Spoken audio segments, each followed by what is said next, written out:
God?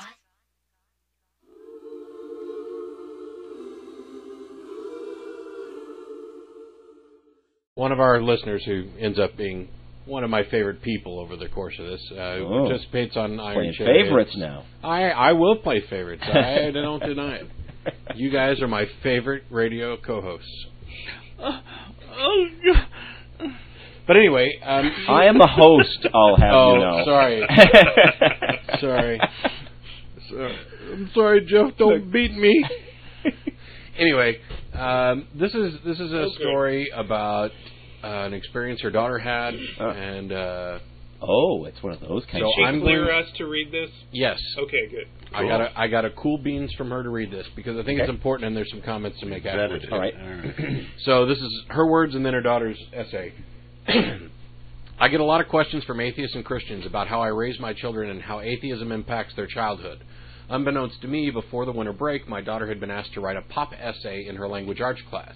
Pop essays are like pop quizzes in that the topic is not known beforehand, and the assignment generally comes when the teacher has failed to plan well and needs something to fill a gap in the lesson plan. In any case, the day before winter break, possum number 1 was asked to write, for 10 minutes, an essay on the following question. What do you want for Christmas? Out of the mouth of babes. This is her daughter's essay. What I want for Christmas. There's a movie that's frequently shown in 24-hour blocks in which the main character, Ralphie, wants nothing but a Red Ryder BB gun for Christmas. Ironically enough, he's asked to write an essay about his Christmas desire by a slightly shrewd teacher, and he's told that he'll shoot his eye out. As I glance around this classroom, I see that many of my friends are feverishly pumping out manifestos dictating what gadgets and goodies they wish to find under the Christmas tree on the morning of December 25th. My mind, however, is reeling over the presumption that my public school teacher has addressed our classroom and assigned an essay in which she presumes that the entire lot of us are Christian or celebrate Christmas. I take another look around my classroom and notice that Mahmoud is absent-mindedly cleaning underneath his fingernails with the cap from his pen. Emily is feverishly trying to catch my eye and, having done so, mouthing the words, "I don't celebrate Christmas, I'm Jewish," in a quizzical manner.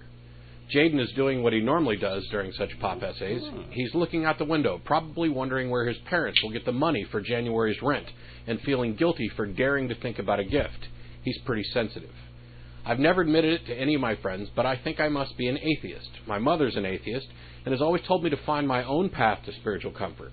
I think I must be an atheist because I can't fathom any God who would allow the celebration of the birth of his son to become a time when my friends are consumed with thoughts of how they can convince grandma to buy them a new nano iPod while other kids are wondering how their parents will manage the rent. What do I want for Christmas?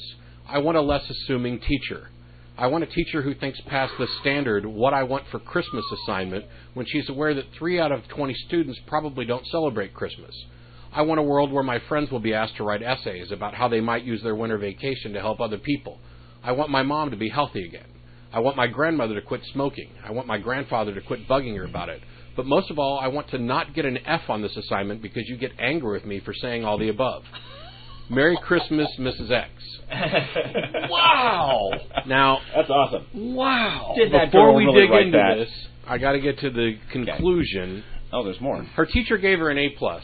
And said, "Thank you for your thoughtful remarks. I don't think you're an atheist, but I respect that your empathy for your friends. Please see me after class." I don't think you're an atheist? Yes. After class, what's a fucking... her daughter said the teacher told her she couldn't be an atheist because her ability to care for others' feelings isn't an atheist trait. Here I thought, after giving her the A+, the teacher might have fucking learned something, and then she comes out with this patently offensive statement. I told her that she needed to contact the teacher and talk to her. I'm not saying take the woman's job, but she needs to be aware. Number one, her job as a public school teacher is not to be giving philosophical or religious advice and opinions to your daughter, especially ones that undermine you. And when she says, "I don't think you're an atheist, honey, because you care too much about children," knowing that that child's mother is an atheist, she basically just said, "Your mommy can't possibly care about people." What a fucking bitch. Yeah. Absolutely insane. I mean, I loved the essay. Yeah. Oh, the essay is awesome. Her daughter is awesome. She's awesome. I loved all this. I'm so appalled and offended by this teacher who just can't fucking get it even after it's been clearly explained by a kid, it drove me nuts.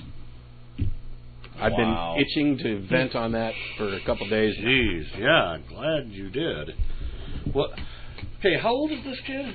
You know, I don't know, but I imagine we're getting ready to be That's told. an awesome essay.